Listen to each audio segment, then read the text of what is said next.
जय श्री कृष्ण, जय श्री कृष्ण, जय श्री कृष्ण। जय राधा रानी की जय, जय सिया रामचंद्र की जय, जय वैष्णो माता की जय। आज আমি শ্রীমদ্ ভগবদ গীতা দ্বিতীয় অধ্যায় সাংখ্যযোগ শ্লোক 42 পাঠ করছি। यम इमां पुष्पितां वाचहं प्रवदन्ति अविपश्चिताः वेदाः वादरताः पार्थः न अन्यतः अस्ति इति वादनीय। श्लोक 43। कामः आत्मानां स्वर्गपरः जन्म कर्म फल प्रदां क्रिया विशेषः बहुलां भोगाः ऐश्वर्यः गतिः प्रतिः। অনুবাদ।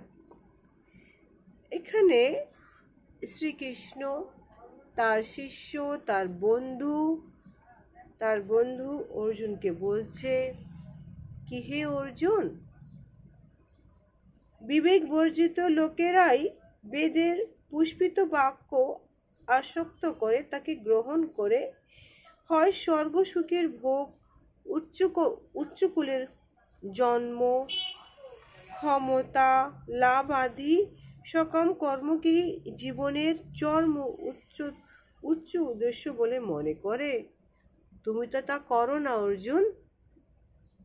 তারপর উনি আরো বলে, ইন্দ্রিয় সুখ ভোগ ও ঐশ্বর্যের প্রতি আকৃষ্ট হয়ে তারা বলে যে তার ঊর্ধ্বে আর কিছু নেই। না অর্জুন, তুমি এটা জানো, এর ঊর্ধ্বে হচ্ছে আমি যে সমস্ত পৃথিবীতে সমস্ত ব্রহ্মাণ্ডে আমি যে চরাচরি করি, আমি তো সবকিছু করি। তুমি যখন আমার শরণাপন্ন হয়েছো অর্জুন, তাহলে তুমি এই সবের প্রতি তোমার কোন রকমের মোহমায়াটা কেন থাকবে অর্জুন?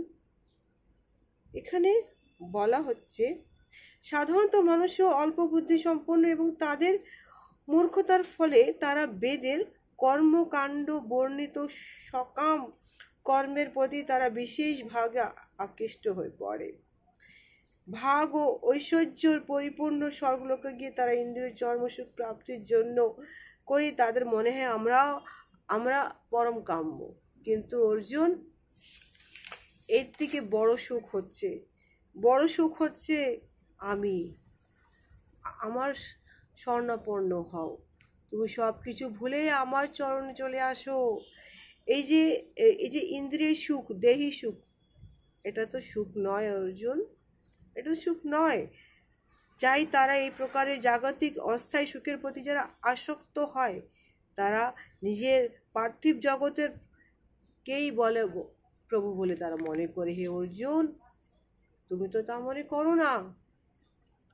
তুমি তো আমার কাছে এসেছো অর্জুন।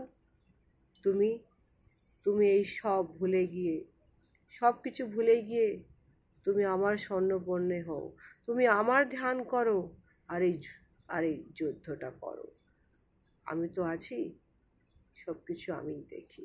এই পৃথিবীতে কর্মের প্রতি সব কিছু আমিই দেখি। জয় শ্রীকৃষ্ণ, জয় শ্রীকৃষ্ণ, জয় শ্রী। আগামী ব্লগে একটি শ্লোক নিয়ে আসবো। জয়।